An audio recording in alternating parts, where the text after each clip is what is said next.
My dear sisters, let me know if you are familiar with Katie Holland's work in the chat or not. This is not the first time she's coming here in my community in this kind of event. I think this is the third time, and we just love her talking. We just love. I love experiencing her magic, and when we discussed about what we're going to be discussing here in this time together, something interesting came up. Something interesting came up, which Katie is really efficient in explaining it beautifully. Before we begin, I want to read a little bit about Katie so that you get to know more about her work.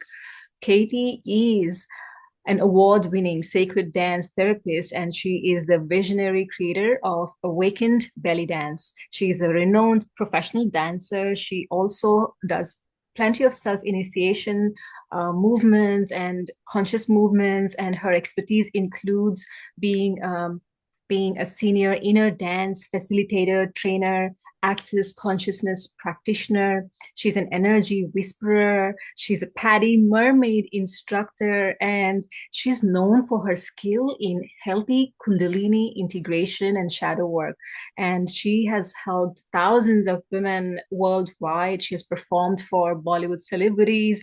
She works with cultural dances, tantra, shamanism, energy healing.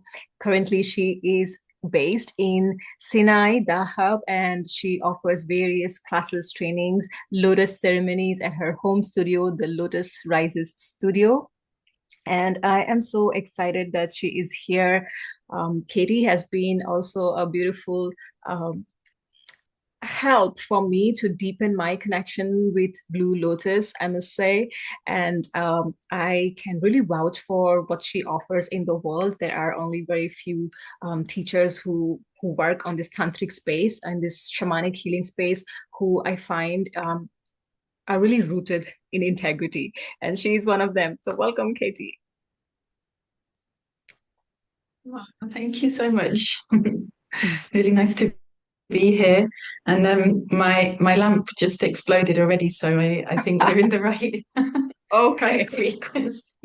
As soon as you started introducing me, the bulb exploded Oh next to gosh. me. So Okay. That is so funny because my ring light also turned off. So I turned off my video. So something is happening here. yes. So Katie, Uh, we touched a little bit about the Kundalini energy with Devi Maisha earlier, and let's go right into it. What is this Kundalini overlay? I know a lot of correlation it has with the serpent wisdom, and I want you to just, share your experience around it. yeah. I always speak from my own experiences of for myself personally, and then what I've seen in my students over the years. And I started to notice maybe 15 years ago that there was something, it didn't quite feel like it was sitting right as to what we've been told is Kundalini. The Mm, same with the chakra system as well. And I started to experiment more with myself through Awaken Bellydance and then through my trainings and just to try and work out what was going on. And then over the years, I found occasionally other people talking about this. And because I really specialize in etheric implant removal and entity removal, I started to realize that often what we've been told or what we think of as Kundalini is some kind of entity attachment mm, that is posing as a kind of life force essence, but actually it's overshadowing what is our true soul essence. And I really try not to use the word Kundalini mm, because it's become so mainstream, but at the same time, I have to use it because so many people kind of recognize it now. So I mm, prefer to use the word soul essence or like our sensual power. mhm, And I've found that through the removal of this false layer, people's true soul light or their true soul path can really flourish and come through from this. mhm. Um, Yeah. That's really interesting. And for those of us here who do not know what this Kundalini energy is, can you shed a little bit of light in that? What is the Kundalini energy? And then what are you referring to as the real and the fake, the unrooted and the real? So let's talk about that. Okay. So Kundalini energy, you can think of it as your life force. If we didn't have this creative power flowing through us, we wouldn't be here, we wouldn't be alive because it's like it's the fire inside of us, it's the sensuality, the sexuality, it's like the light bulb inside of us. And from my experience, I've found that often entities are feeding on electricity. So when people's personal electricity is being fired up more and more and more, it can become a feeding ground for other energies, you could say. Mm, And so it's finding what we can connect to, but ultimately really connecting to ourselves. So I'm never looking for anything outside of myself, like guides or channeling or anything like this, because again, I've found that we don't really know for sure what we're connecting to, mhm. but when it's us, when we can know ourselves. And of Yeah. course, that's a lifelong process, but having that trust in ourselves that what we carry is like our purest truth. And then this gives us the information that we can communicate with our body and really come here to do what we came here to do. Yeah. Um, That's yeah, so interesting. So Katie, how do one recognize that they are connecting with something that is real or not real, good or not good? yeah, yeah. This is quite it. There's so many things because on Instagram, especially now, there's a real trend for people Mhm. showing these Kundalini activations and Exactly. Yes. wearing everybody's in matching outfits I and was gonna say that. going Yes. around. Hmm. And so again, from what I found is that the the aesthetic look of what's called Kundalini could be trauma release. It could be again entity release. It could be Kundalini. It could be that somebody that was my light bulb flashing at me. Um, it could be that it's more like an orgasmic activation, but not necessarily in a sexual way. So all of these can look like and are often called Kundalini, but 99% of the time it isn't. It's something else that's happening. And most often I find that it's trauma release. Hmm. And of course, trauma release is amazing and it's creating more space in our nervous system so that our true essence can flood through. And it has to be done in a way that's very gradual. So because our nervous system can only hold so much at a time and expand so much. So it's really about cultivating patience and allowing our physicality to lead the way because otherwise we can get fried from our nervous system and this is something that I experienced. Um, so for me, I wasn't the first time that I experienced a spontaneous activation. I hadn't been trying to do anything at all in that way. I was brushing my teeth at the time. I was Hmm. ready to go to bed and put my kids to bed. And this happened. I was in Kathmandu. It was in 2007, and this is what really set me on this journey of understanding how do I manage this energy in my body, and then people started to find me from all over the world. I seemed to, I don't know, like send out a beacon that people found me and came to me for support with this. Wow, So I love. in sorry, Go in ahead. answer to you saying how do we know, I Mhm. think I feel that we have to have really radical honesty with ourselves. That are we in a kind of illusionary, oh, I'm a Kundalini goddess, or am I, am I really releasing some deep trauma, or have I been in a plant medicine ceremony and I've taken on some unwanted guests, or or like what's really going on, and kind of wading through this, or like fine tuning through this, so that we can really get to the truth of what is creating these reactions or activations in our body.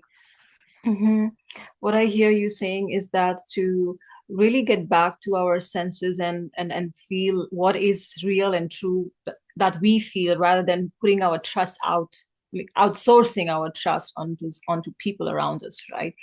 Um, so how is the experience of pleasure related to this whole concept of Kundalini awakening? And I wanted to touch this topic of what I'm seeing in Instagram. So good that you mentioned. I'm seeing nice setup, and people are shaking and shivering, and Kundalini and energy is being released, and some facilitator is just moving their hands and stuff like that.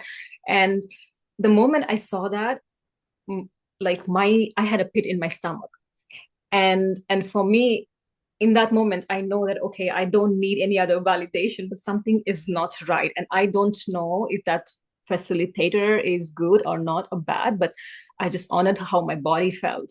And I'm so happy that you mentioned this, because um, I see advantage being taken when people are vulnerable. Mm. Yeah, yeah, and it's not difficult to learn how to tune into somebody's energy and create these spasmic movements.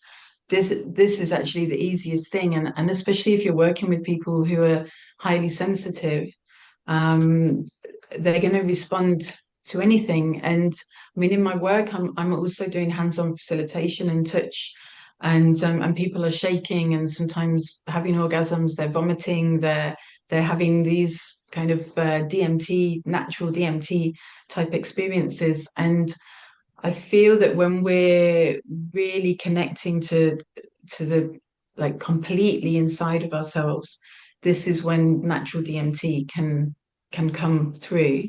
And also everything becomes sensual, everything becomes pleasure. So, which is really the true essence of Tantra and Mm. shamanic work. It's like it's the same. Everything that you look at has a flow, everything is vibrating. So you can find a heart connection, whether it's an object, or you're looking at the sea, or it's with another person, but everything becomes pleasurable because you are pleasure. You're Mhm. completely embodying that. Yeah, that's such a healing frequency, right? Um, Mhm. I had this awakening understanding when I was traveling in India in 2020, right before the pandemic happened, where I was learning from a teacher, and and he was laughing at me because I was talking to him. I was kind of like interviewing him about healing and healing processes, and he was like, "No, no, no, there is no 5 steps to healing. Healing is a frequency. It's alive in you. It's your life force. When you connect with your life force, you are in the healing frequency every day, every day, every day, until you die. And Yeah, this, there is no strategy. There is no step 1. There is no step 5. Like it's not linear at all. And how we are taught in the West, like 5 steps to heal your this trauma and that trauma. It doesn't work like that and last like that. So that's been interesting. Katie, share with us your personal story of what are you reclaiming as your personal truth in this year of serpent. Where are you allowing yourself to become big in this wisdom, and also shed some of the things that are no longer in alignment? oh, this was a hard one to think about. There's so many Yeah. things. I've been in quite a crucible of fire the last 6 months, and which has been really amazing as well. So,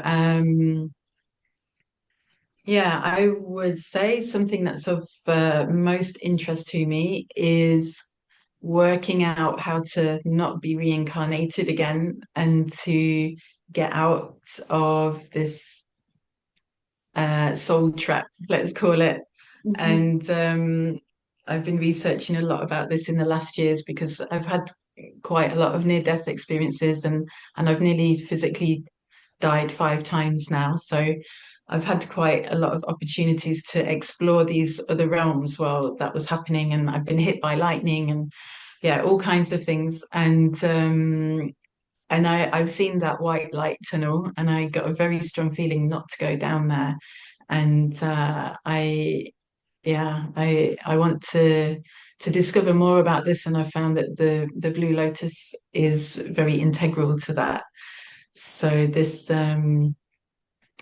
is very high on my list of things to do. I'm not planning on going anywhere yet, but I'm preparing for the moment. Thank you for sharing that, Katie. It's such a Mm, pleasure to talk to you. And we Thank are you. going to drop Katie's website, resonating with all of that. Can you share about your free gift link, sister? Yes. My website, I've got a couple of websites, but one, Holland.dance, and it's Katie. Yeah, it's here. Thank you. Mhm. This has all the recordings of my webinars and different courses and things. So on there, there's 3 free workshops that you can experience. And and they're in different topics. So you can have a look at those and let me know what you think. Yeah, thank you so much. I want to answer this question. Lisbeth has been putting this. What is DMT? So, sister, this is a psychedelic component that naturally occurs in our human body and also in many plants. And often we don't need plant medicines to activate this. Sometimes through breath work, we get to experience this, but it's a beautiful experience of interconnectedness. Many people experience it through ayahuasca and some other plants. However, through certain body practices, you get to experience that without any external influences as well. So just to let you know. Right. Thank you, Katie, for your time here. Could Mhm. Go ahead. Yeah, thank you so much. Could I just add one tiny thing? Yes, That's please. okay. Because often people say they can't get to me, but they're in different places in the world, or they can't travel. They ask me about, how do they find someone that can really work with them, for the activation of. But I like to think of it more as the embodiment of Mhm. our soul essence. And the best advice I can give is look for somebody who has been through this themselves and have survived and come out the other side. Well, their life has been annihilated, and they've done the shadow work, and they're Mm, continuing to do the shadow work. Because how can somebody help you activate your life force if they haven't been through that journey themselves? yeah. And this is something really, really important, because you can only go as deep or out, expand or high as the person who's holding you in that. So you really need somebody that has like been in the shit of their shit, and is still smiling. So Yeah, I love that. And that's also about autonomy, right?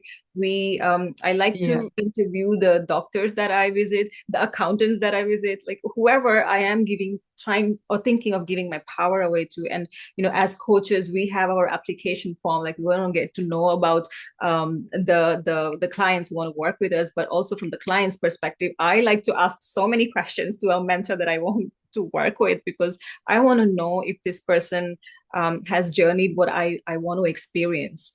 And only then when I feel into it intuitively, and this is such a intuitive process, I highly recommend reclaiming that aspect. Thank you for sharing, and thank you for sharing that beautiful piece. Thank you, Katie. Thank you. Thank you for inviting me. As always, it's a pleasure, and I hope for you something good happens with your light bulb there.